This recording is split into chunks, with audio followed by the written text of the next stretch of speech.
There is a sentence, just 4 words, that I have heard twice in my life. The first time someone said it to me, I was 17 years old, standing in the rain outside a convenience store at midnight, and I cried so hard I couldn't breathe. I cried the entire walk home. I cried until my pillow was soaked and the sun was starting to come up, and even then, the tears kept finding ways to come. The second time someone said those same 4 words to me, I was 26, standing in a hospital hallway, fluorescent lights humming above me, the smell of antiseptic in the air, and this time I didn't cry. This time I laughed. Not because it was funny, not because I was okay, but because, after everything, after all asterisk of it, I finally understood something about those 4 words that 17-year-old me never could have. Those 4 words weren't a wound. They were a door. And the person saying them to me both times was the same person. His name was Daniel. And this is the story of how the boy who first broke my heart became the person who finally made it whole. If you're new here, welcome. This channel is a space where real stories live. Stories about love, identity, grief, joy, and the messy, beautiful, complicated in between. If this kind of storytelling means something to you, please consider subscribing and hitting the notification bell because we drop new stories every week, and I promise you, every single one of them matters. Now let's go back to the beginning. I grew up in a small town in Ohio. Not the kind of small town that looks charming in movies, not the kind with a pretty main street and a diner where everybody knows your name, and there's a festival every summer that brings the whole community together in a warm, golden, cinematic way. No, my small town was the other kind, the kind where everybody knows your name because everybody knows everybody's asterisk business, the kind where silence at the dinner table means something, the kind where you learn very early without anyone having to say it out loud that there are certain things you don't talk about, certain things you don't ask about, certain things you most definitely do not asterisk feel. I was the youngest of 3 kids. My dad worked at the plant outside of town. My mom worked at the school, not my school, thank God, but a school. My brothers were both the kind of athletic, easygoing, universally liked guys that small towns produce like a factory. They played football. They dated cheerleaders. They were asterisk fine in the uncomplicated way that I always secretly envied. And then there was me.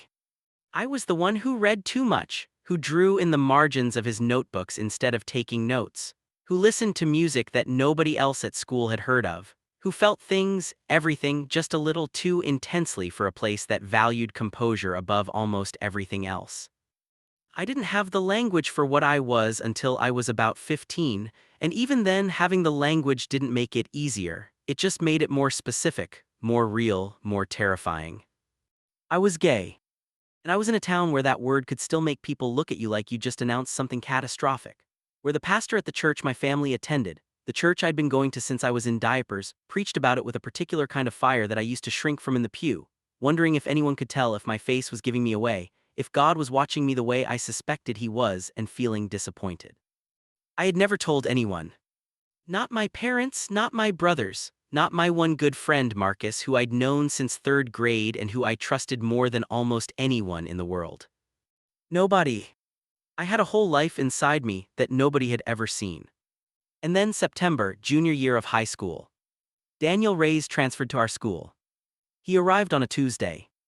I remember because Tuesdays were the worst day of the week for me, double period of chemistry which I was failing, followed by PE, which I dreaded for reasons I couldn't have fully articulated at the time but can now name pretty clearly.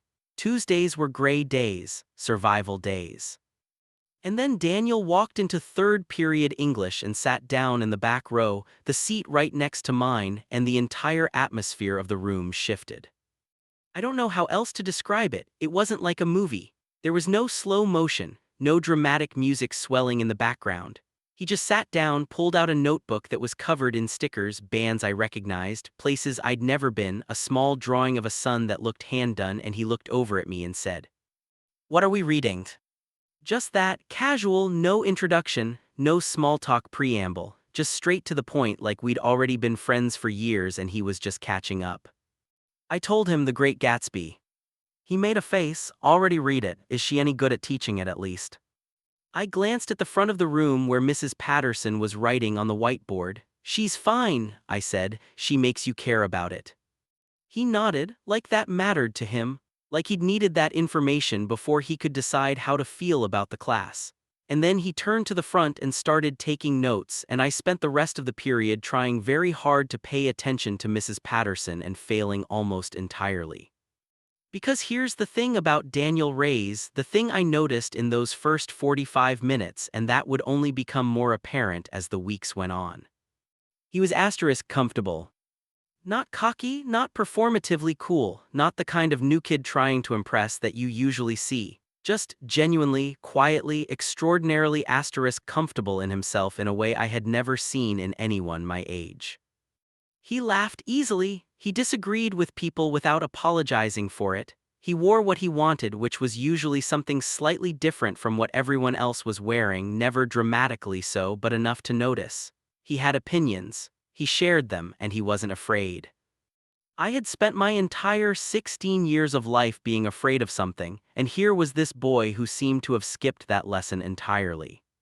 I was, from the very first day, completely fascinated by him. By October we were friends. It happened the way the best friendships sometimes do, organically, gradually, and then suddenly all at once. We started talking before class, then after. Then he started sitting with me at lunch, which was a shift that Marcus noted with raised eyebrows but said nothing about. By the time October arrived, we had a routine. We walked to the parking lot together after school, we texted in the evenings, and on Fridays we sometimes went to the diner on Route 9 and split a plate of fries and talked about everything. Everything. Music, books, our families, our plans, our fears, or at least the fears that felt safe to share. We talked about college and whether it was the only path or just the expected one. We talked about the town and whether we'd ever leave it. We talked about movies and what they got wrong about real life and what they accidentally got right. Daniel had moved from Columbus because his parents had divorced and his mom had wanted to come back to her hometown. He talked about his dad with a complicated mixture of love and disappointment that I recognized immediately, not because my relationship with my own dad was the same, but because I understood what it was to hold two contradictory feelings about someone at the same time and not know what to do with either of them. He was the first person I had ever met who talked about his emotions directly, without hedging, without the elaborate system of deflection that most of the guys I knew used when anything threatening got too close. I was angry about it for a long time, he said once about his parents' divorce. Like, legitimately angry, and I think I just needed to let myself be angry before I could be anything else. I remember staring at him across the diner table holding a French fry I'd forgotten to eat, thinking, who taught you how to do that? How did you learn to just say things out loud like that? I wanted to be that, I wanted it so badly it felt like hunger. And underneath the wanting to be like him was another wanting, quieter and more frightening, that I spent a lot of October and November and December trying very hard not to look at directly. I want to be honest about what it was like to be me at 16 in that town at that time, because I think sometimes we tell these stories in a way that's too clean, too linear, like we always knew exactly what we were feeling and the only problem was the world's response to it. That's not how it was for me. For me, the confusion was internal long before it was external. I had spent years finding ways to explain away what I felt and what I noticed and what I wanted. I had an entire internal vocabulary of denial that was so sophisticated it was almost impressive in retrospect. I told myself I just admired guys who were confident. I told myself that the way I felt around certain people was just normal admiration, normal friendship, normal closeness. I told myself what I'd been told implicitly and explicitly by the world around me, that this was a phase, a confusion, something that would resolve itself if I was patient and faithful and tried hard enough. And then Daniel Ray's came along and without doing anything deliberately, dismantled almost all of that. Because it wasn't just that I found him attractive, though I did, and at this point in my life I can say that plainly without flinching, even if at 16 just acknowledging it felt like stepping off a ledge. It was that he was the first person who had ever made me feel seen. Not the version of me I performed for everyone else. Not the good student, the quiet kid, the one who didn't cause trouble. The actual me. The one who existed in the margins of his notebooks and in the music he listened to alone in his room and in the thoughts he never said out loud. Daniel had a way of asking questions that were just slightly deeper than you expected. What do you actually want to do, not what you think you should do, what do you actually want? And he'd look at you while you answered like your answer genuinely mattered to him, like he was filing it away somewhere important. Nobody had ever asked me what I actually wanted. By December, I knew what I felt. I stopped letting myself look away from it. It happened one afternoon in Daniel's car. We were parked outside the library, the heat running because it was cold, music playing low on the radio, and he was talking about something I don't even remember what, and he laughed at something he'd said, and he turned to look at me to see if I was laughing too, and the look on his face was so open and so warm and so him. And I thought, I'm in love with him. Just like that, no preamble, no gradual realization. The sentence arrived in my head fully formed, like it had been waiting in a queue for a long time and had finally gotten to the front. I'm in love with him. And then immediately, like a second wave.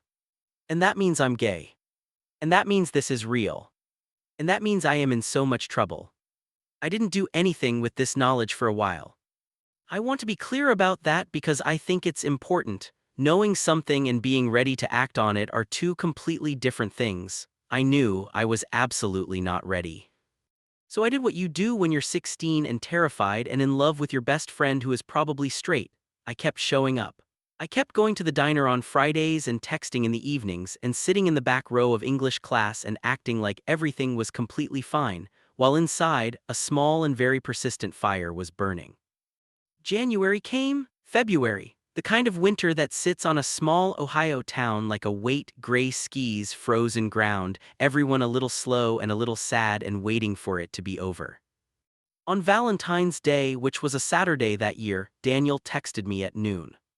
Come over, I have something to tell you. I stared at that text for a long time. I have something to tell you. People say that sentence in a lot of different tones with a lot of different things behind it, and every single interpretation I could come up with made my heart do something uncomfortable. I was scared. I was also, underneath the scared, something that I can only describe as hopeful in the most dangerous possible way. I went over.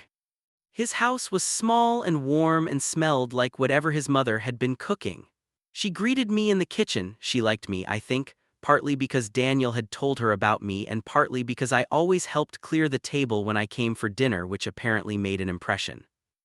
Daniel was in his room. He was sitting on the edge of his bed, elbows on his knees, which was a posture I'd never seen on him before. Daniel was almost always relaxed. This was not relaxed.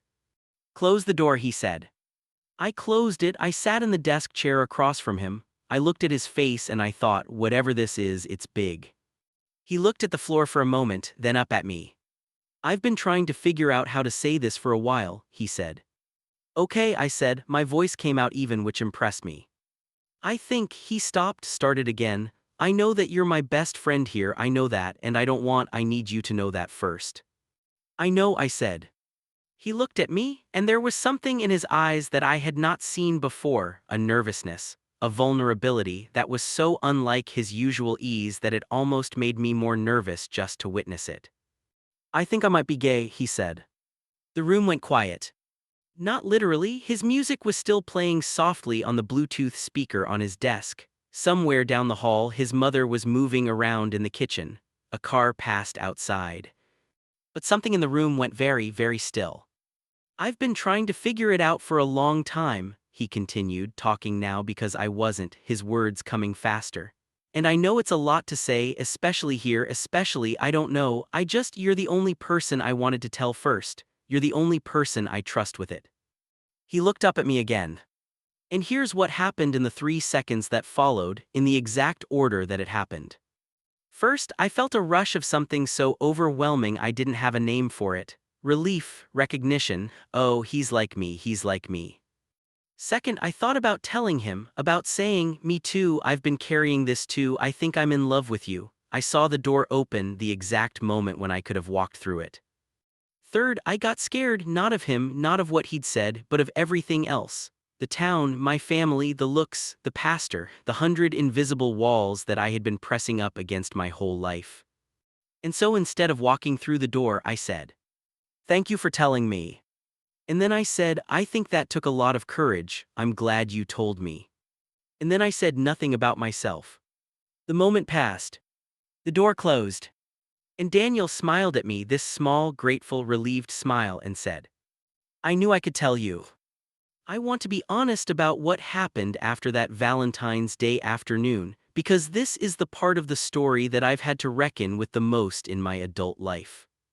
I was a good friend to Daniel. I want to say that clearly. Whatever my reasons for staying silent about myself, I showed up for him. I listened when he needed to process. I reassured him when he was scared. When 2 months later he told Marcus and Marcus reacted with the casual acceptance that Marcus had always had for everyone, asterisk, cool man, thanks for telling me, I was right there watching, happy for him. When Daniel started to come out more widely, carefully, strategically, person by person over the next several months, I was the one he called afterward. I was the sounding board for every conversation, every reaction, every fear. I was fully present for his coming out journey. And I was completely absent from my own.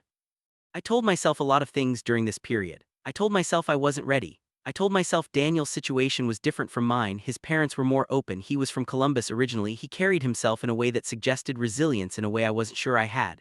I told myself I would come out eventually, that I was just waiting for the right moment, the right circumstances, the right amount of courage.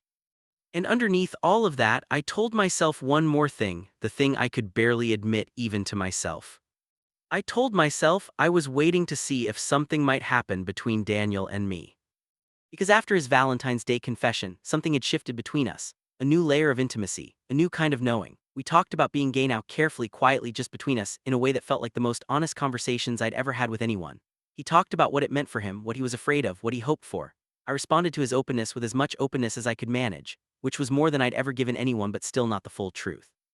I was in love with him, he was gay, he trusted me more than anyone.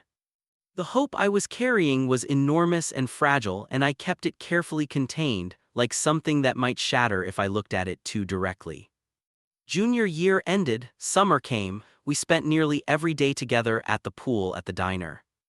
Driving the empty roads outside of town at night with the windows down and music playing. We did not talk about our feelings for each other, we talked about everything else. In August, 1 week before senior year started, we were sitting on the hood of his car in an empty field outside of town at around 10 at night. It was one of those perfect summer nights, warm but not hot, the sky enormous and full of stars, the crickets going. We'd been talking for hours. At some point the conversation had slowed, the way it does late at night when you've run out of easy words and what's left is either silence or something true. I remember looking at the sky. I remember the exact way my heart was beating. Say it, I thought, you're running out of time, say it. And I turned my head to look at him, and he was already looking at me. For a moment neither of us said anything.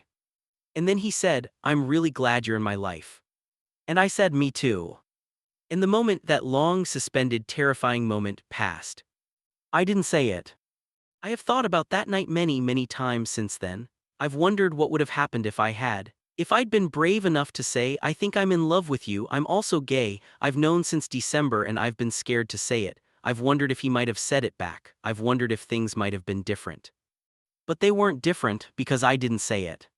And 2 weeks into senior year, Daniel started dating someone. His name was Ethan. He was a junior from a school in the next town, someone Daniel had met at a party over the summer, someone with dark hair and an easy smile who played guitar and made Daniel laugh in a way that, if I'm honest with myself, was the same way I'd always hoped to make Daniel laugh. Daniel told me about him on a Thursday in the parking lot after school, glowing in a way I had never seen him glow before. I think this is it, he said. I think this is what it's supposed to feel like. And I, who had spent the entire past year in love with him, who had held on to hope like a life raft in cold water, looked at his face and saw how happy he was. And I said, that's amazing, I'm so happy for you. And I meant it. Both things were true at the same time. I was devastated, and I was happy for him. Those two truths existed in me simultaneously for a very long time. That night, I walked home in the rain because my car was in the shop and I hadn't thought to ask anyone for a ride. I walked the 8 blocks from school to my house in October rain and I cried. Not quietly, not the careful, contained kind of crying that you can manage. The kind that comes from somewhere deep and takes over your whole body, the kind that you can't stop once it starts, the kind that is really about more than one thing even when it feels like it's about just one thing. I cried for Daniel, I cried for the thing I'd never said, I cried for the year of hope that was ending. I cried for 17 years of hiding and the exhaustion of it. I cried because I was gay in a small town in Ohio and I hadn't told a single person and I didn't know how, and the one person I had been saving my truth for was in love with someone else, and I was so tired. I stood outside a convenience store because the rain was coming down harder and I needed a moment that wasn't movement. And standing there soaking wet, unable to stop crying, something shifted in me. A decision arrived, quietly and completely without drama. I can't keep doing this. Not the loving Daniel part that would take longer to let go of, but the hiding part, the silence part, the part where I was carrying this enormous thing completely alone and wearing myself out trying to keep it contained. I can't keep doing this. I didn't know yet what I was going to do instead. But that night, standing in the rain at 17 years old, the chapter ended, even if the next one hadn't started yet. I came out to Marcus in November of senior year. We were in his basement playing video games, which was, in retrospect, a perfectly on-brand location for one of the most important conversations of my life. I'd been trying to find a way to say it for weeks, trying on sentences in my head, testing them, putting them back. And finally one evening, after we'd been sitting there for 3 hours and the game had gotten boring and we were just talking, I heard myself say, "I have to tell you something." Marcus paused the game. He looked at me. And something on my face must have told him this was serious because he set down his controller and turned toward me and said simply, "Okay. I'm gay," I said.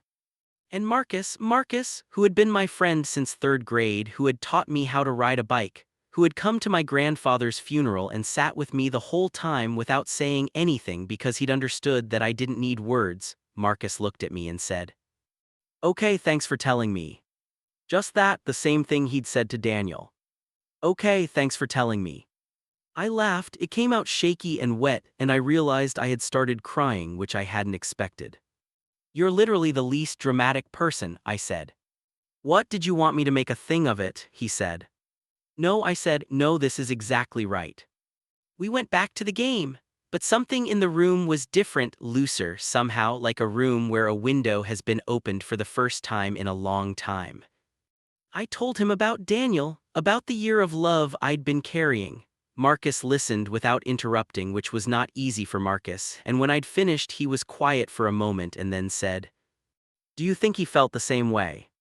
"I don't know," I said, "I never asked." "Are you ever going to tell him?"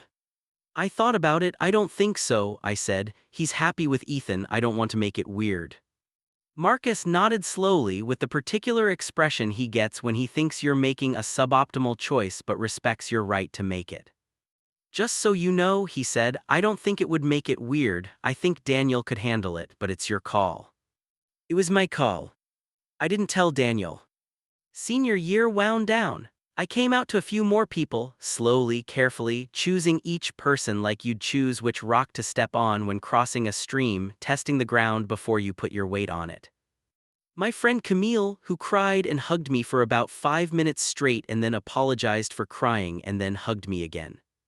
My cousin Devin, who was 22 and already out and who said, "Welcome to the club, man, it's a good club," which made me laugh more than anything had in months.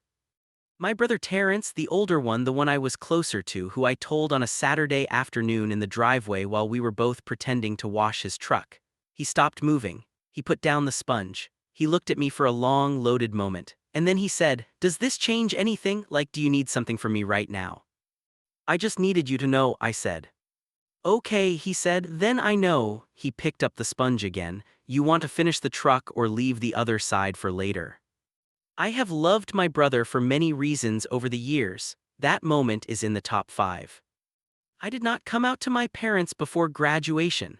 That came later and it was its own story, not an easy one but ultimately an okay one, the way so many of these stories are, hard and then slowly, gradually okay. Daniel and I stayed close through senior year despite everything. Ethan became a fixture in his life and therefore in mine. I got to know him and somewhat reluctantly found that he was actually a genuinely good person, which was annoying because it would have been easier if he weren't. Daniel was happy. I watched it happen and I felt both the ache of what I'd never said and underneath it, something gradually becoming more like genuine peace. The love didn't disappear overnight. That's not how it works. But it began to change shape, began to rearrange itself into something that could coexist with his happiness, something that was less about wanting him and more about caring about him, which I've come to believe is what real love, the kind that lasts, actually is. Graduation came and went. We both went to college, different states, different schools. He went to Ohio State. I went to NYU, which felt like landing on another planet in the best possible way. New York cracked me open. I don't have any other way to describe it. The city arrived like a conversation I'd been waiting my whole life to have. There were people everywhere who were like me, not just gay, but curious asterisk and creative and asterisk complicated and unashamed of any of it. I found community. I found myself. Gradually and imperfectly and with a lot of missteps along the way, but genuinely. I came out fully, publicly, unapologetically. I had my first real relationship, a guy named Paul, a theater major, messy and passionate and ultimately not the right fit but enormously important to my understanding of who I was and what I wanted. I built a life. Daniel and I stayed in touch, texts, occasional calls, a visit when we were both home for the holidays. The friendship survived distance the way the best friendships do, by not requiring constant maintenance to remain real. By the time I was 25, I felt for the first time in my life genuinely okay, not perfect, not without wounds, but standing on solid ground, knowing who I was, living honestly. And then the call came. It was a Thursday evening in late spring.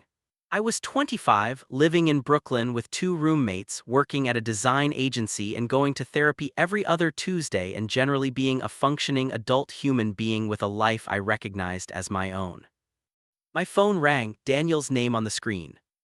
We hadn't spoken in a few months, not because anything was wrong, just because life does that, creates distance without any decision being made, and then you surface and realize it's been longer than you thought.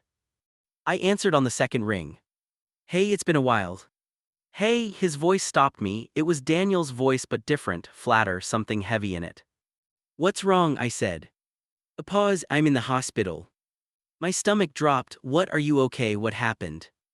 I'm okay, I mean I'm not hurt, I'm not sick, I'm here for my mom. His mom? Mrs. Reyes, who had greeted me at the door of their small warm house in Ohio, who had fed me dinner more times than I could count, who had smiled at me like I was her second son. What happened? I asked. He told me, a stroke, 2 days ago. They'd caught it quickly, which the doctors said made all the difference, but it had still happened. His mom, who was 61 and healthy and present in his life in a way that I knew meant everything to him, had had a stroke. He was alone at the hospital. His dad was in Columbus and the relationship was still complicated. Ethan, I would learn, who he had dated for 3 years before they'd ended things somewhat painfully the year before, wasn't in the picture anymore. He was alone in a hospital hallway in Ohio, and he had called me. I don't know why I called you first, he said. I think you're still the person I call when I don't know what else to do. I looked around my apartment, I thought about work, I thought about the life I'd built in New York, the very solid ground I was standing on. I'm going to come, I said. You don't have to. I'm coming. I drove. I know people fly, but I've always processed things by driving. There's something about the road that gives your mind permission to move through things at the right speed. I threw a bag together, called my boss, and was on the road by 9 that night.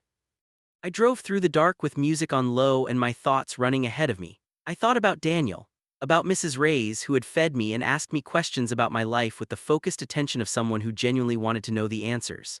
About home, my complicated relationship with that word and that place and what it meant and what it had cost me.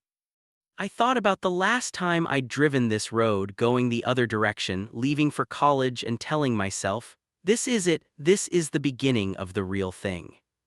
I arrived in Ohio at 4 in the morning. Daniel was in the hospital waiting room, slumped in one of those two small chairs, wearing a sweatshirt that was too big for him, looking exhausted in a way that was more than just tired. He looked depleted, like something had been drawn out of him.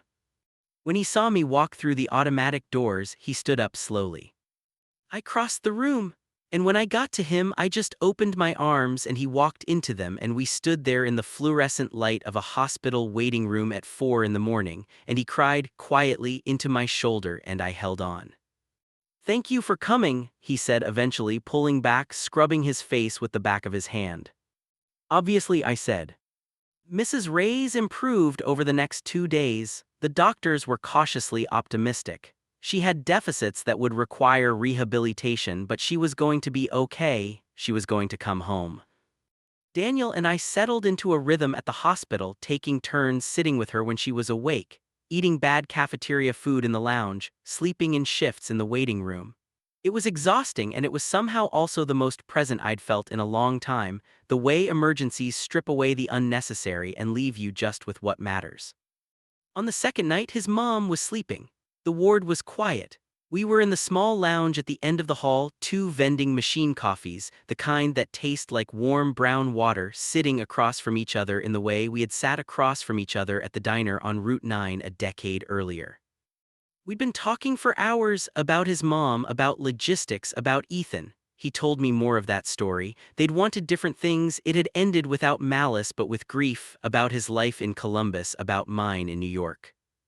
And then there was a quiet, the kind of quiet that isn't empty, the kind that's full of something. Daniel looked at his coffee cup, then at me. "Can I ask you something?" he said. "Of course. Were you in love with me in high school?" The question landed cleanly, directly, without aggression or nervousness. Just a real question asked by someone who had always been capable of asking real questions. I looked at him. For a moment, I felt the echo of 17, that old fear, that old instinct to deflect, to find a way to not say the direct true thing. But I wasn't 17 anymore. I was 25. I had spent years becoming someone who could sit with uncomfortable truths. "Yes," I said. He nodded slowly. "I thought so. I was never sure. There were moments that felt like, and then I'd think I was imagining it." "You weren't," I said. "Why didn't you tell me?" "I wasn't out yet. I was scared. And then you started dating Ethan and it felt like the window had closed." He was quiet for a moment. "I was in love with you too," he said. I stared at him. Not the whole time. I don't think I knew it clearly enough to call it that then. But that summer before senior year, that night in the field looking at the stars, I almost said it. I almost told you. And then I got scared and I didn't, and a few weeks later I met Ethan and I think I chose the easier path, or the one that felt less dangerous. I sat with this information. It landed strangely, not with the pain I might have expected, not with regret exactly, but with something more like recognition. Of course it had been mutual. Of course we had both been standing at the same door, both afraid, both choosing silence. "We were very stupid," I said. He laughed. It was the first real laugh I'd heard from him in 2 days, and it filled the small room. "We were 17, he said. "We were scared. I think that's allowed." "Do you ever think about it?" I asked. "What might have been?"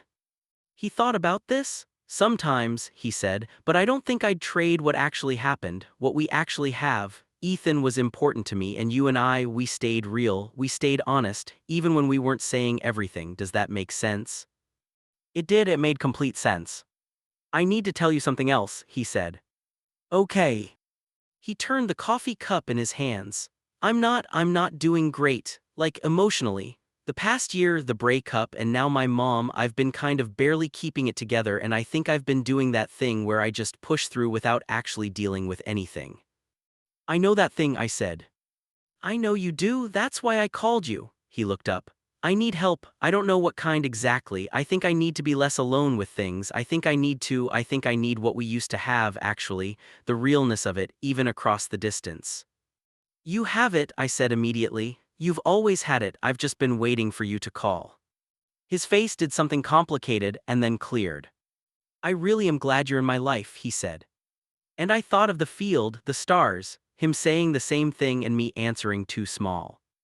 "Me too," I said, and then, because I was 25 and not 17, "You're one of the most important people I've ever known, Daniel. That's real, whatever shape it's in."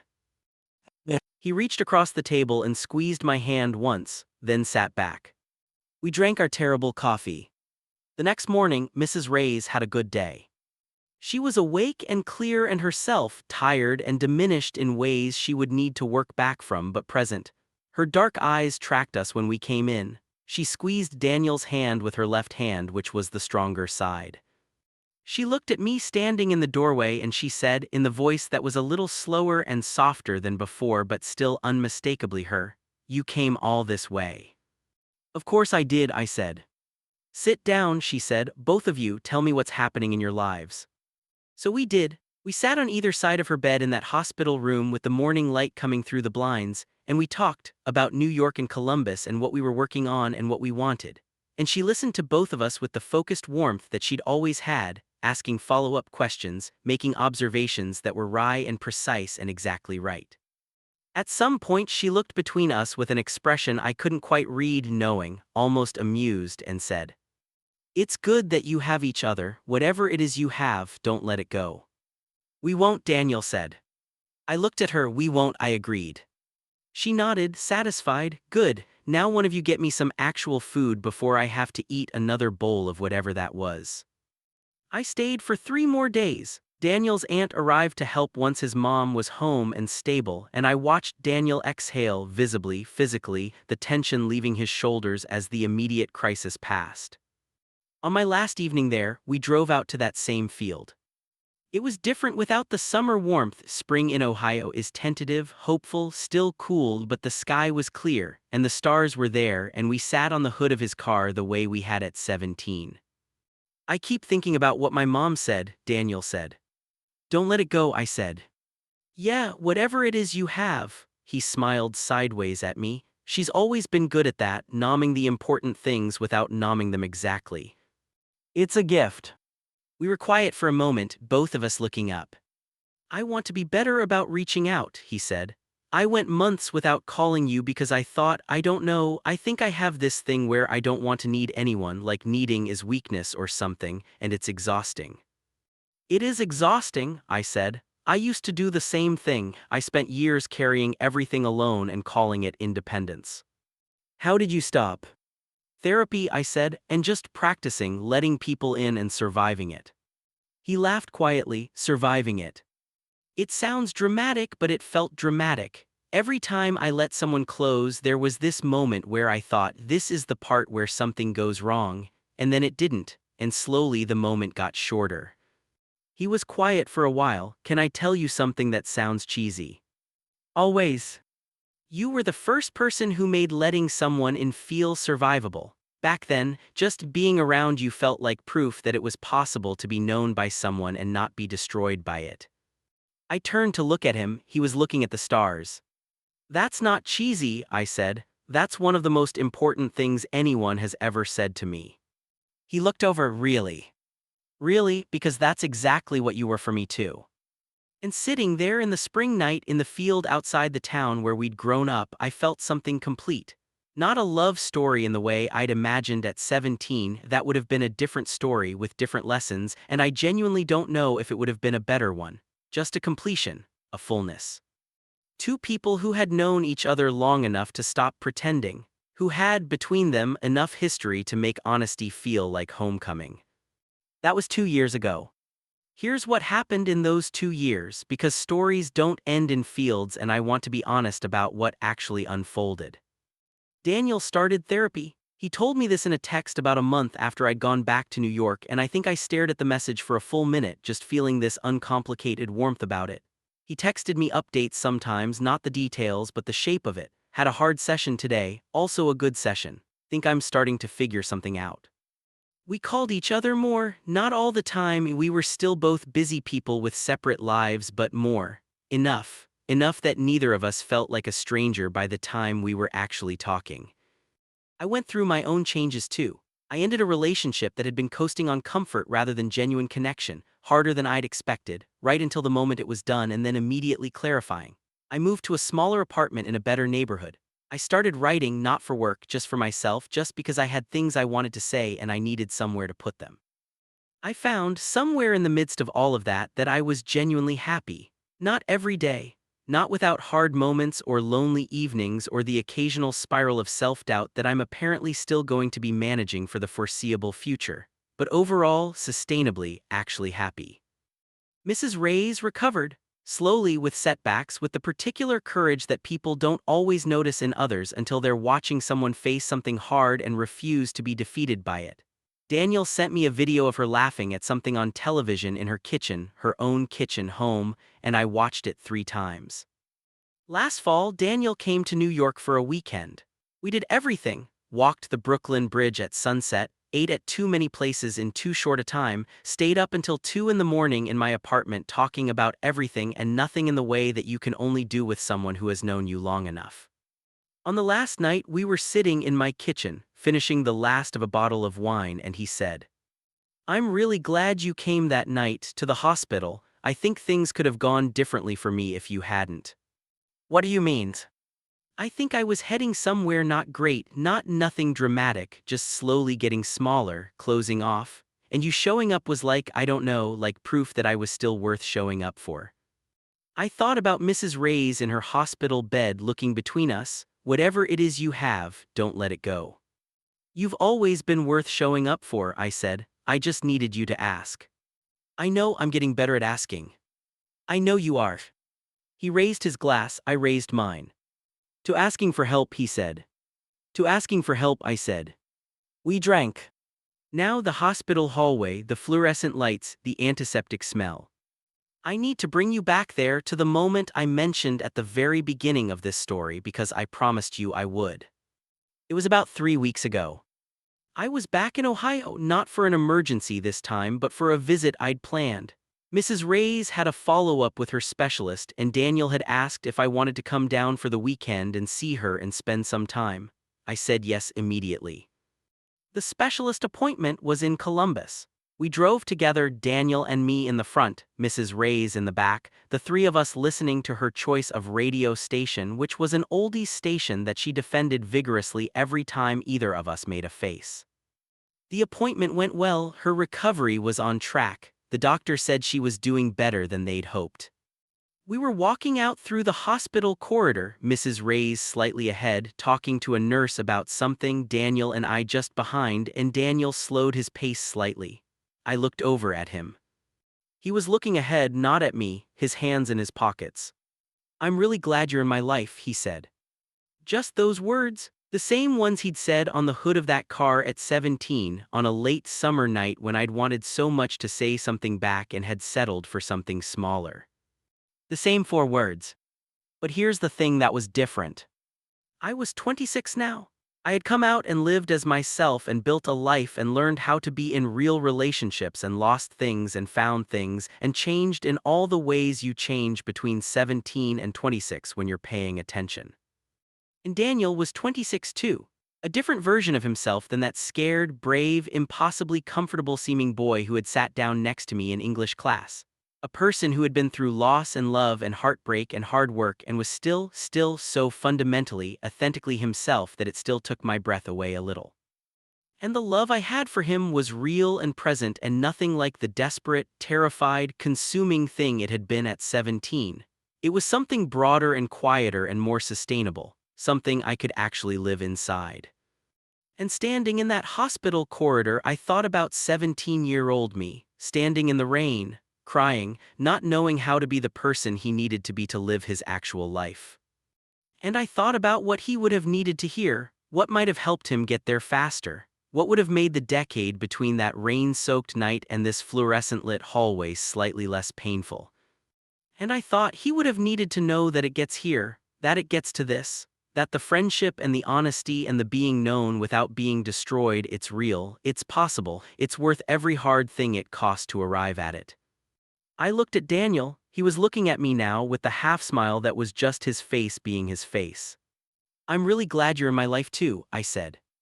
And then, because I was 26, because I was not afraid, because I had learned at some point that the words that matter need to actually be said out loud, I said, "You're one of the most important people I've ever known. I think you've been that since we were 17 years old and you sat down next to me and asked what we were reading and acted like we'd already been friends for years. I'm grateful for you every day." He stared at me for a moment. Then he laughed. That full, warm, real laugh that I had loved since I first heard it. "You can't just say things like that in a hospital hallway," he said. I just did, I said. He shook his head, still smiling. You've changed so much, you know that, like really, I hope you know how different you are from that kid who could barely look me in the eye. I know, I said, it took a while. It was worth it, he said, watching it happen, being part of it, all of it. His mom had stopped ahead of us and was looking back. Are you two coming or not? She called, I need lunch. We looked at each other. And then we laughed, both of us together, and walked to catch up with her. I'm going to wrap this up now, but I want to say a few things first. I want to say them to anyone who might be watching this who is in the position I was in at 17, carrying something big, feeling alone with it, not sure if there's a version of your life on the other side of the fear that's actually worth going through the fear for. There is. I want to say it plainly without qualification, because I wasted a lot of time being unsure and I don't want that for you. There is a life on the other side. The friendship I have with Daniel is one of the most real things in my life. It was built layer by layer over almost a decade of showing up for each other through fear and distance and change and heartbreak and the ordinary accumulated days of being human. It is not the story I would have written at 17, it is not the romance I imagined, and it is so much more than I could have imagined, because at 17 I didn't know yet what was actually possible. I didn't know what it felt like to be fully known, to have a history with someone that held both of you, all the complicated versions of both of you, without flinching. I also want to say something about coming out because I know some of the people watching this are at various stages of that process. You don't have to do it all at once. You don't have to do it on anyone else's timeline or in anyone else's way. You don't have to be perfectly ready, you will never be perfectly ready. Ready enough is real. The most important first step I took was saying it to myself, allowing myself to name it, to stop looking away from it, to say, this is what's true about me. Everything after that, the conversations with Marcus and Camille and Devin and Terrence and eventually my parents and eventually everyone, was built on that first private, quiet act of honesty. And I know that for some of you, the circumstances around you make that harder. I know that some of you are in places that are less safe than others, with families that are less ready than mine ultimately turned out to be. I know that the stakes are different in different lives and I will never flatten that. But I also know this, the hiding costs something.